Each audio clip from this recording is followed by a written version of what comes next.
నమస్తే friends, welcome to my channel. ఈరోజు మన ఛానల్లో ద బెస్ట్ ప్రాన్ మసాలా కర్రీని ఎలా చేసుకోవాలో చూద్దాము. ఇక్కడ రొయ్యలు ఒలిచి పెట్టుకున్నాను. 400 గ్రామ్స్ తీసుకున్నాను. ఈ ప్రాన్స్లో ఒక నల్లటి నరం ఉంటుంది కదండి, ఆ నరంని తీసి ప్రాన్స్ని క్లీన్ చేసుకోవాలి. ఇలా పసుపు ఉప్పు పట్టించి కడిగేస్తే రొయ్యల్లో ఉన్న నీచు వాసన పోతుంది. ఎక్కువగా రొయ్యల్లో నీచు వాసన వస్తుంది కదండి, అది పోవటానికే ఇలా చేసుకోవాలి. ఇప్పుడు ఒక 10 నిమిషాల పాటు ఈ రొయ్యలను పక్కన పెట్టుకుందాము.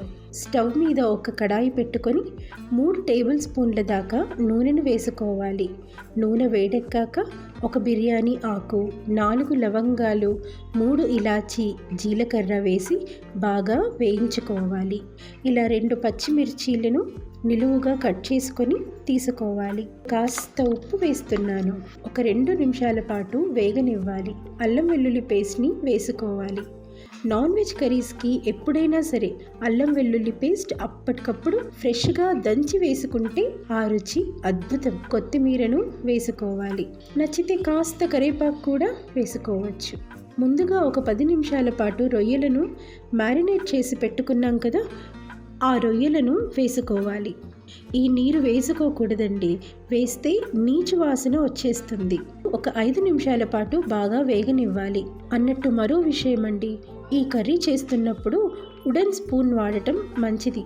ఎందుకంటే రొయ్యలను అస్తమానం కలుపుతూ ఉంటాం కాబట్టి అవి విరక్కుండా ఉంటాయి. ఇంకాస్త ఉప్పును వేసుకోవాలి. ముందే మనం మ్యారినేట్కి ఉప్పు వేసుకున్నాం కదా, అలాగే ఉల్లిపాయలు వేగేటప్పుడు కూడా కాస్త ఉప్పును వేసుకున్నాము. సో ఇప్పుడు చూసి వేసుకోవాలి. ఈ విధంగా కలుపుకున్న తర్వాత ఒక 4 నిమిషాల పాటు మూత పెట్టి మగ్గించుకోవాలి. టొమాటో పేస్ట్ని వేసుకోవాలి. టొమాటోస్ని చిన్నగా కట్ చేసుకొని కూడా వేసుకోవచ్చు. టమాటాలకు బదులుగా చింతపండు రసాన్ని కూడా వాడుకోవచ్చు. కాస్త నీళ్ళను వేస్తున్నానండి, గ్రేవీ ఎక్కువగా ఇష్టపడే వారి కోసం. 1 టీ స్పూన్ గరం మసాలా వేసుకోవాలి. ఒక 10 నిమిషాల పాటు ఉడికించుకుంటే అంతేనండి, ప్రాన్స్ కర్రీ రెడీ అయిపోయినట్టే. గుర్తుపెట్టుకోండి, మీడియం ఫ్లేమ్లోనే ఉడికించుకోవాలి. చూసారుగా, ఎంతో సింపుల్గా చేసుకుని ప్రాన్స్ మసాలా కర్రీ రెడీ.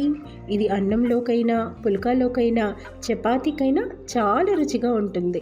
ఒక్కసారి నేను చెప్పినట్టు చేసి చూడండి. Thanks for watching.